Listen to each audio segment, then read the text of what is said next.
On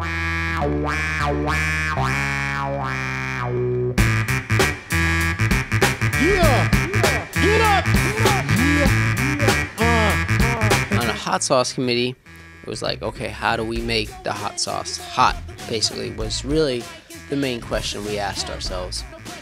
And so, obviously, the beats have got to be hot.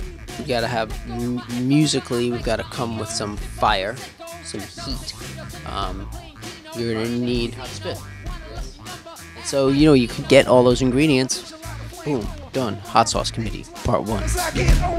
And so we look around for rare, strange records, rare records, and we sometimes find some stuff, and that's basically what's going on with this record. We were trying to find stuff that's a little more off the radar, because if you sample, these days clearing samples is tricky anyway, but so by finding more weird stuff.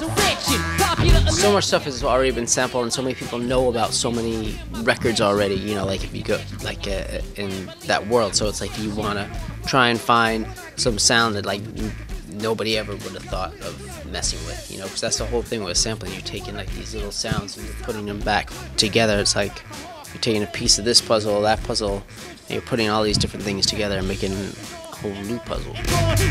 The beautiful thing with sampling to me is just how it's like infinite. Like you take whatever sounds that are kind of like out in the universe and put them together in new ways.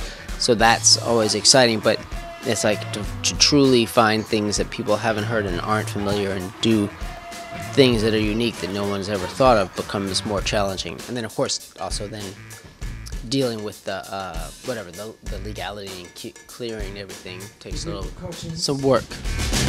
We always start with the music first, even on all our records. So we'll start kind of like, it might be like something that we played or like something that one of us brings in, like as like a sample idea, like, oh, let's make something like this, and then we just kind of start layering, like usually a lot of ideas. Like we just come up, oh, let's try this on this keyboard, or put another sample in, or just we keep layering lots of stuff until we kind of like, and we record at the same time. It's not like separate.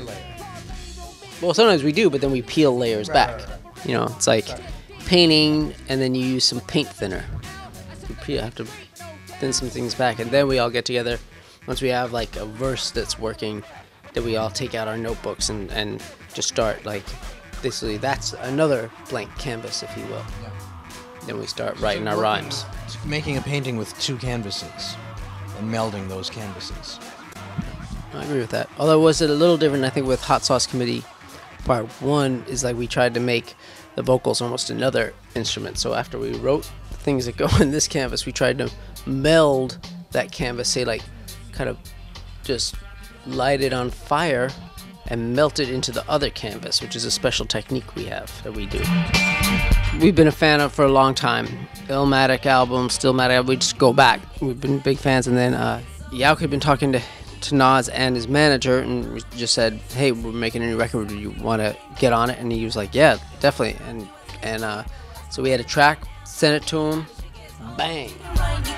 We were really impressed with what he did and just how it works with the track, and then turned out it worked well with what we do. And it was nice that the concept that he brought the chorus, and the concept of too many rappers, not enough MCs, I think is well played, something that needed to be said.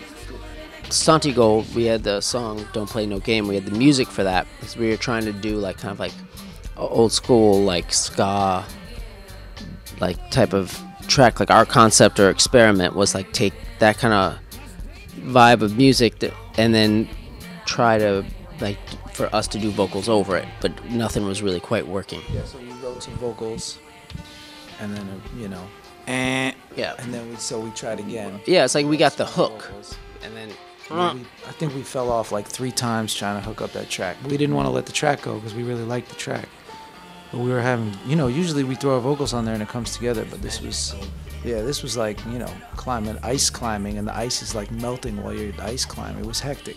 So then we brought in a specialist, a sniper. Mm-hmm. Expert, like, be like if you're going to climb Everest, you need a guide.